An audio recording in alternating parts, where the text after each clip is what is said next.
Welcome to Inside Djoser's Step Pyramid.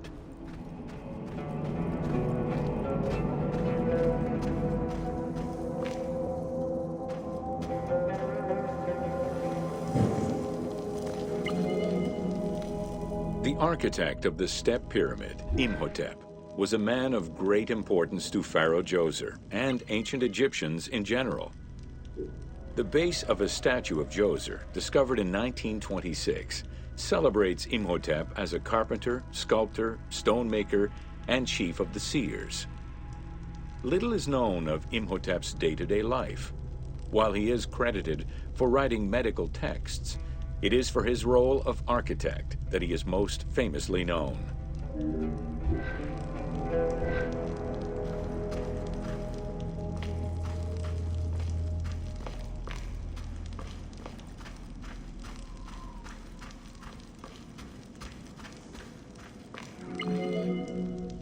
From the design of the pyramid to the elements within the complex itself, Imhotep set out to create something that would immortalize his king.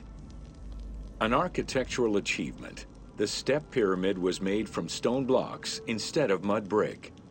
It was the first time Egyptians built a monument of that height. Imhotep explicitly intended for the stone to reflect natural materials. The funerary complex of Djoser remained famous throughout the centuries and millennia, and its great architect, Imhotep, was deified by ancient Egyptians during the late period.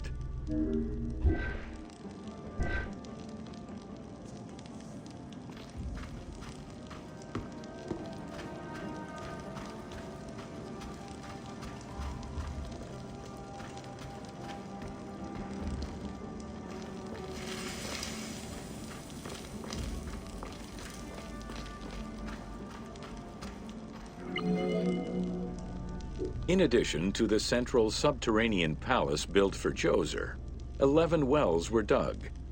Each went to a depth of 33 meters and connected with a horizontal gallery extending for about 20 meters. The first 5 galleries were intended for members of the royal family.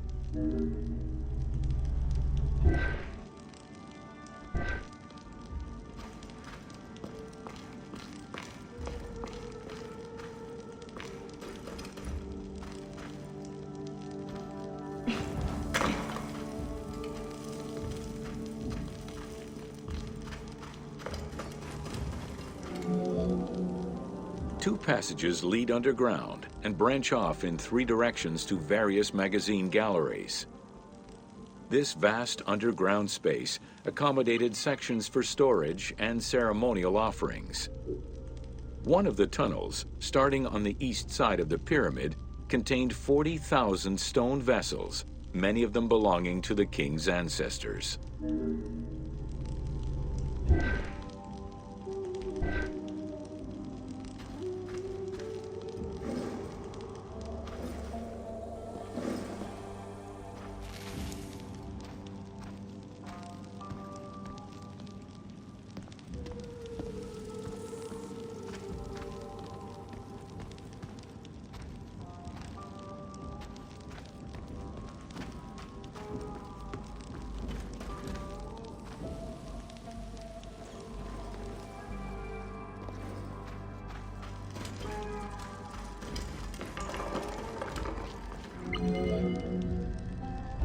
The burial chamber of Djoser is located at the bottom of a 28-meter deep central shaft.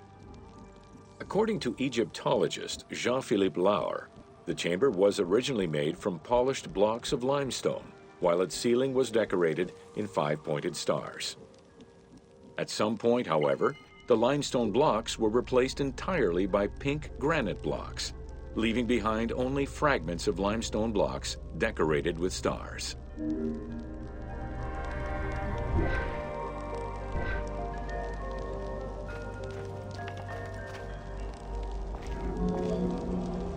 At the foot of the chamber are many tunnels going in all directions. This maze of tunnels, galleries, and chambers stretches over 5 kilometers. There are a number of dead ends and false doors. They may have been intended for the afterlife, rather than to fool thieves.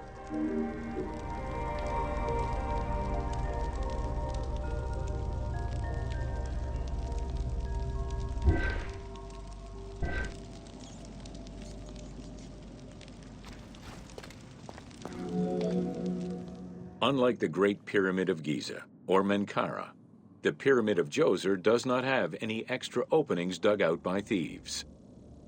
There was no need for them. Because of the easy access into the tunnels and along the corridors, thieves had little trouble clearing out the temples once inside. It is unknown when the mummy of Djoser was stolen.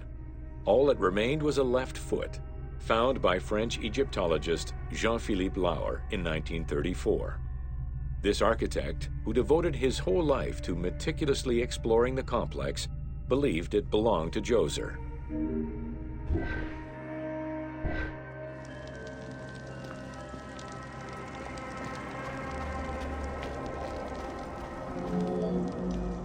The pharaoh's apartments, also known as the Blue Chambers, are decorated with blue-green tiles meant to imitate the reed matting that covered the walls and windows of his palace.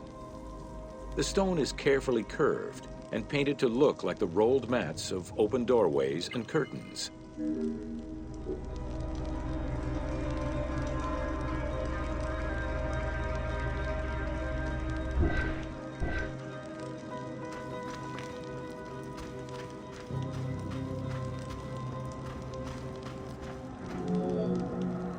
There are two long rooms running side by side along a north-south axis. The south room has false doors separated by stone panels, while the north room is a corridor which allows access to side chambers. Nearby chambers originally housed the pharaoh's treasures.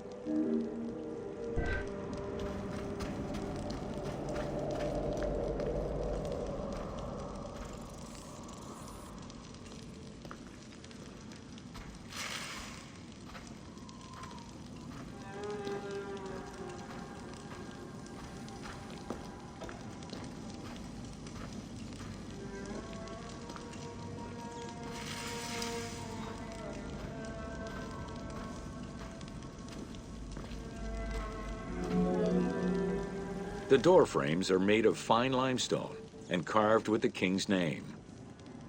As in the south tomb, reliefs are carved into the doorways. These reliefs show the king performing rituals and visiting divine sanctuaries for all eternity.